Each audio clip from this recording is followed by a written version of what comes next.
primeiro-ministro de Israel, Benjamin Netanyahu, acabou de fazer um pronunciamento e disse que o momento da invasão em Gaza vai ser decidido por consenso pelo gabinete de guerra do governo. Quem traz mais informações, explica pra gente como funciona esse gabinete, como essa decisão pode sair, se é que ela pode sair, é o Michel Gavendo. Oi, Michel, tudo bem? Oi, Tainá, boa noite, Uribe, boa noite a todos. Boa noite aqui no Oriente Médio, boa tarde aí no Brasil, né? Sim, Netanyahu, ele fez uma reunião com o gabinete agora há pouco e fez essas declarações públicas.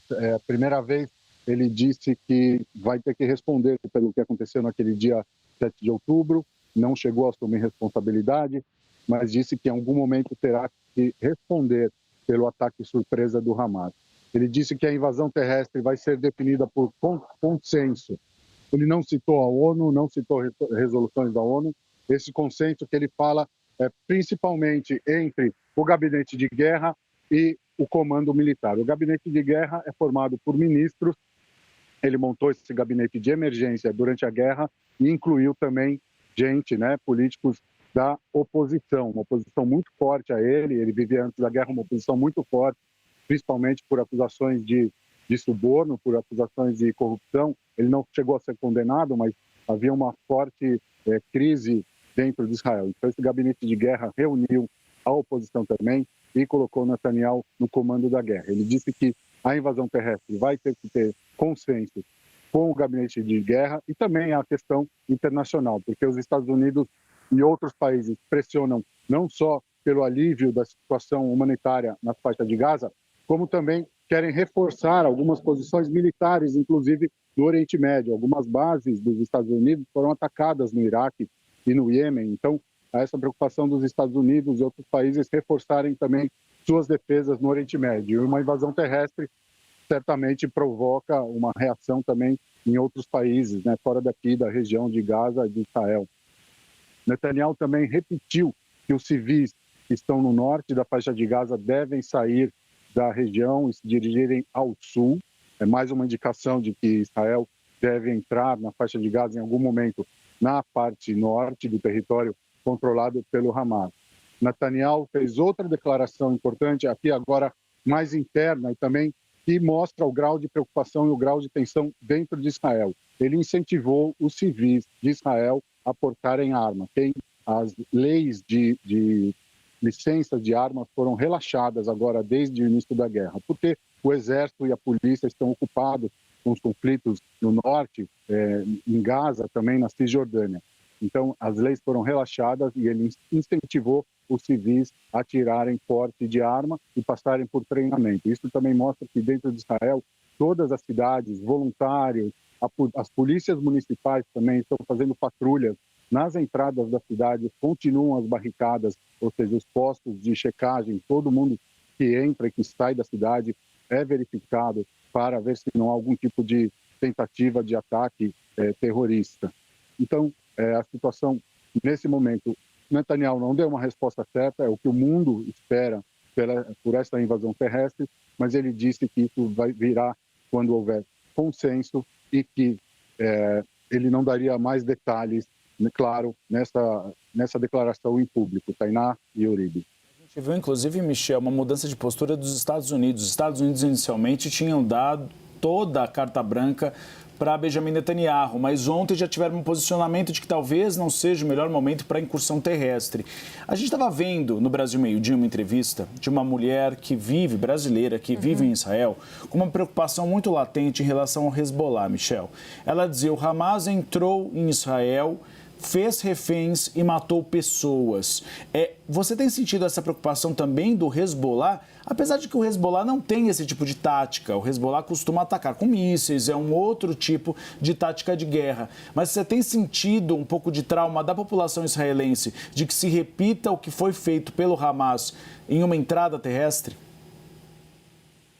Olha, Uribe, o próprio Hezbollah divulgou vídeo, clipes mostrando a preparação, sim, para uma invasão nas cidades de Israel, aí no longo da fronteira com o Líbano.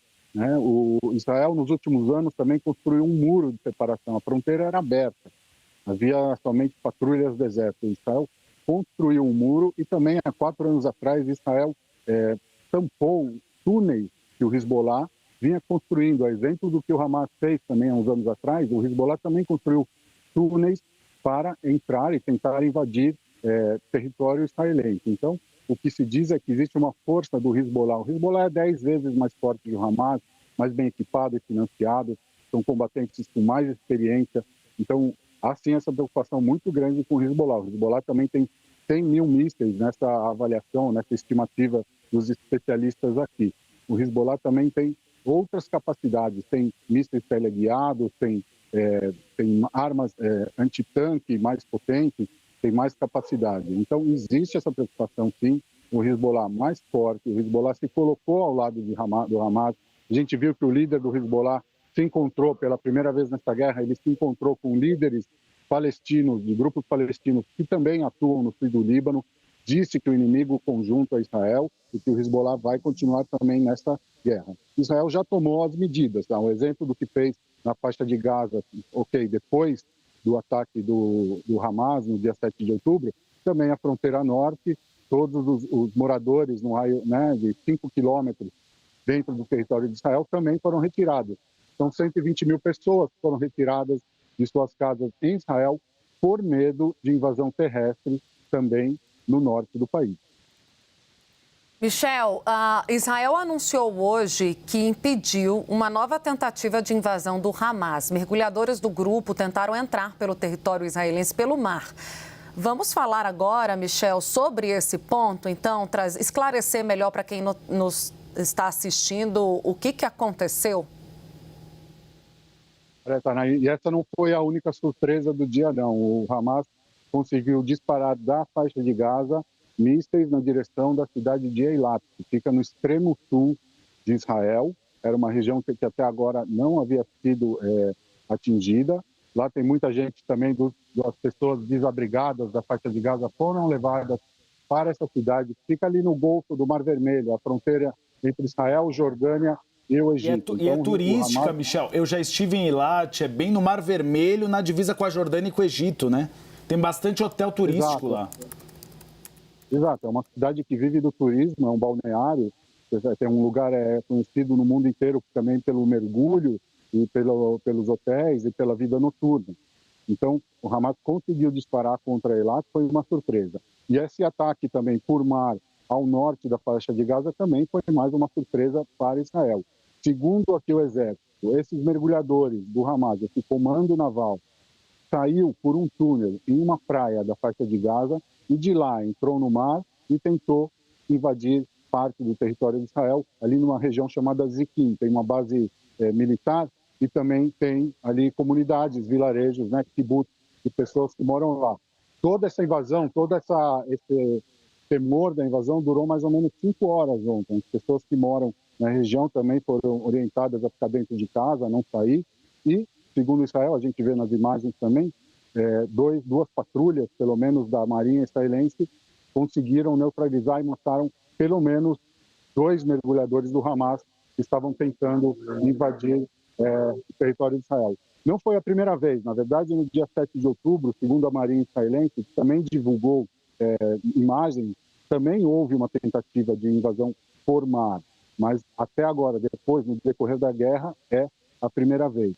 O Hamas também, de uma maneira surpreendente, porque o Hamas não costuma assumir ou não costuma divulgar informações nem sobre seus combatentes mortos, nem sobre suas operações militares. Dessa vez, o Hamas confirmou à CNN Internacional que fez essa tentativa de incursão por mar.